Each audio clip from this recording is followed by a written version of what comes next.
government. And clearly, if you look at the history of how the Syrian government has dealt with the presence of terrorists, there haven't been massacres. The corporate media has said that, but the reality, when you go and you talk to the people, there haven't been. It's fabrications, it's outright fabrications.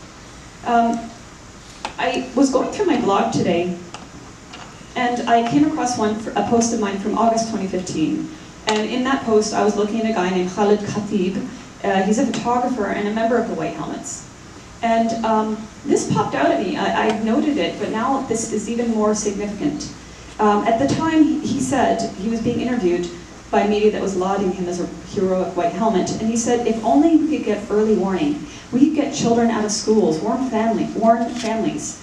And he was basically asking for an early warning air raid system. Well, guess what? The Canadian government has sent at least $7.5 million to the White Helmets. And the White Helmets in Idlib have these air raid systems. And do you really think it's to help civilians, or perchance is it maybe to help the terrorists? Because this is one thing corporate journalists do not, at least they do not say out loud. When they talk about the destruction in Aleppo or other areas of Homs, oh, the destruction is immense. Okay, yes, it is, there was a war. But do you know what? The terrorists were underground. And then they would come up above ground with their hell cannons, fire a gas canister bomb onto the civilians of Aleppo, sometimes target the Syrian military, and then go back below ground. So yes, there was a lot of destruction. But this air raid system is going to help the terrorists fight against civilians and the Syrian government longer. And the system is called Sentry, and none other than George Clooney is involved in the system, in having it built or developed. But just back to Canada, I'm sure you're aware that not long ago, it was said that 98 members of the White Helmets and then members of the family, numbering over 400, were evacuated in a daring and brazen and heroic evacuation that Canada was integral in. And then, of course, numbers of the White Helmets have been relocated to Canada. Really, honestly, not looking forward to bumping into one of them.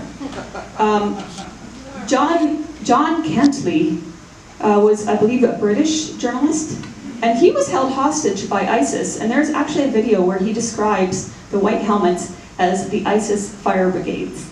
I mean, it doesn't get much more honest than that. You don't have to take the countless testimonies that my colleague Vanessa Beeley and myself and other colleagues have collected.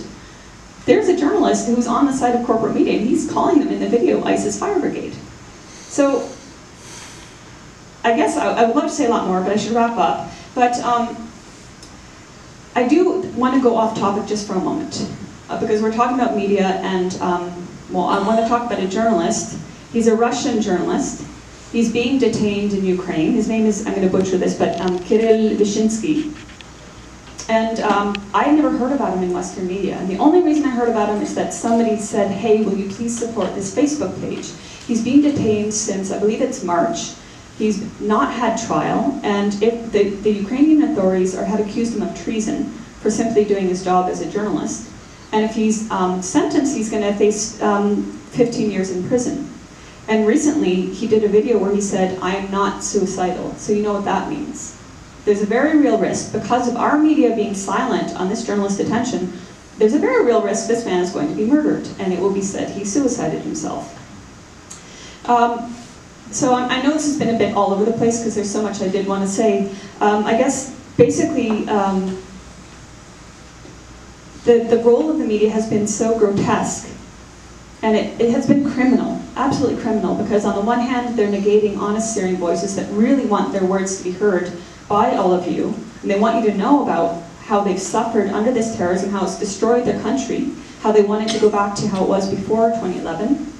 But also, as I mentioned earlier, this corporate media supporting the narratives of all these terrorist groups, propaganda constructs, has meant that the war has dragged on for over 7 years now.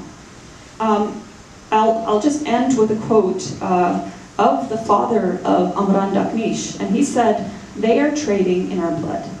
And that's what corporate media is doing. Thank you. Bartlett, November 2018, Canadian Peace Congress. Eva, I think we been really, really fortunate at this conference to have such high-level speakers.